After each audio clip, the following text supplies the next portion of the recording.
Bonjour les amis, je vous l'avoue, j'ai écouté tout en travaillant hier soir Éric Zemmour sur BFM qui était interrogé par Marc Fauvel, je crois il s'appelle, un journaliste vicelard, roublard, souriant, les questions putassières avec un joli sourire et tout. Bon, le mec qui passe de service public à BFM, c'est la même crèmerie et je crois que c'était presque un transfert, le mercato, le gamin Duhamel, lui, est passé de BFM sur le service public. Donc, bah écoutez, il n'y a pas à dire, hein, notamment sur l'islam, bah Eric, ça demeure mon préféré, voilà. C'est le seul, je dis bien le seul, hein, Sarah, que j'aime beaucoup, joue dans un autre registre, Eric, c'est le seul qui dit ce que nous on dit, quoi, c'est-à-dire, sur plusieurs exemples, c'est le seul qui d'abord démasque l'imposture des 7% de musulmans. Attendez, 7% de musulmans, ça voudrait dire qu'il y a 5 millions de musulmans en France. Il y en avait déjà 4 millions en 1998.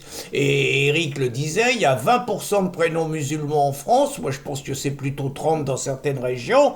Donc, comment vous allez nous expliquer qu'il y a 7% de musulmans quand il y a 20-25% de prénoms musulmans? Bon, on nous prend un peu pour des Mickey. C'est le seul qui explique que islam et islamisme, c'est la même chose. Et c'est le seul qui ose dire que l'islam est incompatible avec les valeurs de la République, de la France et tout. C'est le seul, je suis désolé, donc c'est toujours vers lui que penche mon cœur et ma préférence.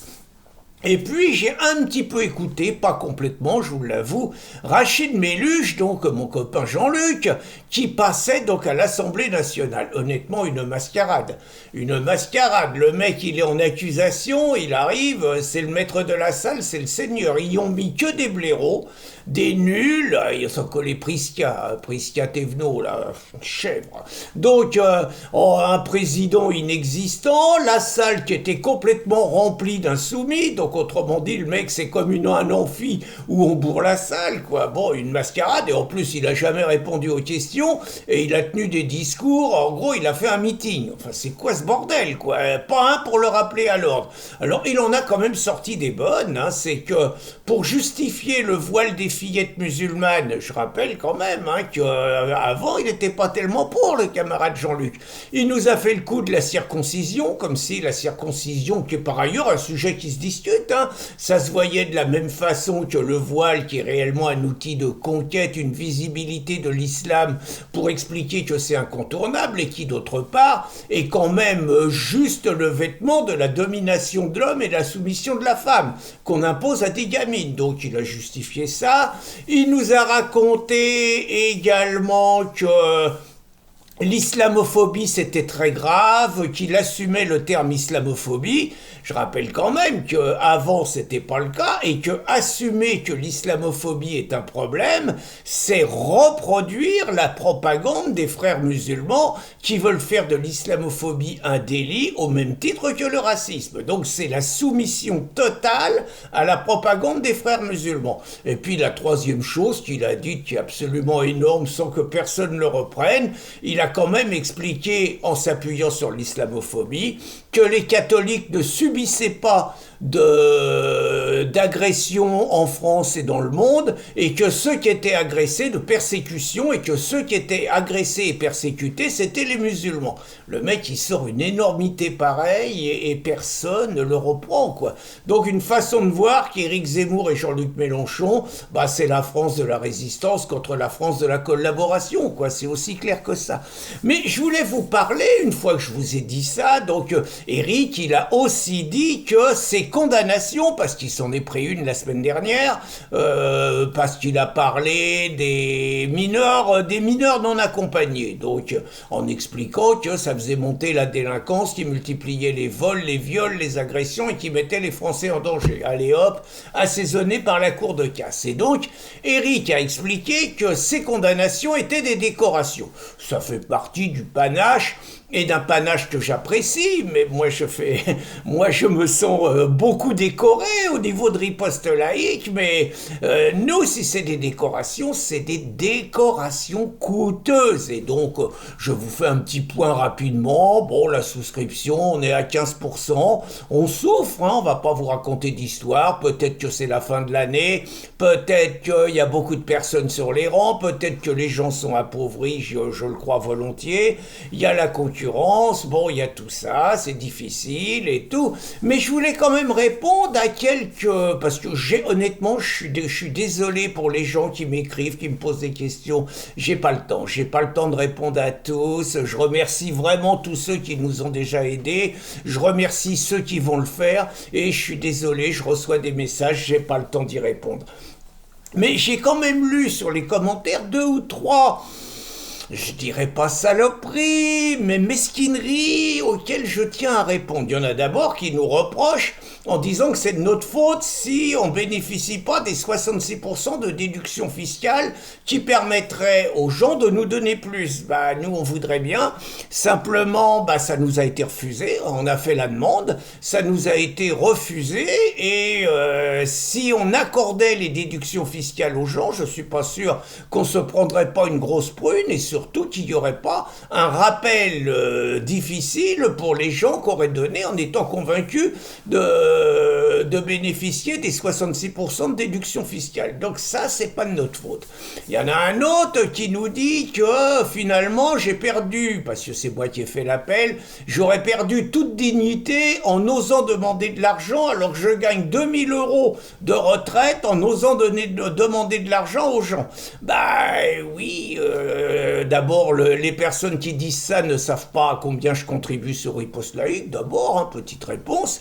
Et puis, bah oui, c'est la seule façon qu'on a de continuer à exister. Si on ne fait pas ça, nos ennemis gagnent. Si on arrête quelque part d'appeler au don, bah, et qu'on subit le djihad judiciaire, moi j'aime bien l'expression, bah, c'est clair qu'on va fermer la boutique, et qu'en fermant la boutique, nos ennemis gagnent. Maintenant, si les donneurs de leçons ont une autre façon de s'en sortir, il faut qu'ils nous le disent. Alors il y en a qui disent, ouais, mais faut que vous édulcoriez le discours, vous prenez des risques. Je vous invite vraiment à regarder les procès que nous avons pris, et de voir lesquels nous aurions pu éviter. Alors sinon, c'est vrai qu'on peut faire du causeur. On peut faire... alors j'attaque absolument pas Causeur et Elisabeth Lévy. Je dis simplement qu'ils ont un style plus édulcoré, comme Boulevard Voltaire, qui n'est pas le nôtre. Et si Riposte Laïque doit faire du Causeur ou du Boulevard Voltaire, qu'il faut que Riposte Laïque arrête, parce que Riposte Laïque, c'est aussi le panache, c'est aussi l'insolence, c'est aussi le parler cash, et c'est ce qui fait la spécificité de notre site, en dehors du fait d'attaquer, de montrer l'incompatibilité de l'islam avec la France, et de montrer ce qu'est l'islam, ce que nous faisons depuis 18 ans. Et puis il y a un troisième argument là qui m'a pas trop plu, c'est en gros, vous êtes des collabos parce que finalement avec vos procès, vous filez du fric à nos pires ennemis, donc vous êtes des Mickey, c'est vous qui financez la LDH, SOS Racisme, le MRAP, la LICRA, et tout et tout. Là, je trouve quand même que les mecs sont particulièrement gonflés. D'abord, ils ont tort, mais même si c'était le cas, bah, c'est pas nous qui choisissons les règles, et ce sont les racketteurs qui nous imposent. Si on veut continuer à exister et qu'on a des amendes, bah, faut les payer, sinon on meurt. C'est aussi simple que ça. Mais c'est d'autant plus faux que nous gagnons la plupart de nos procès.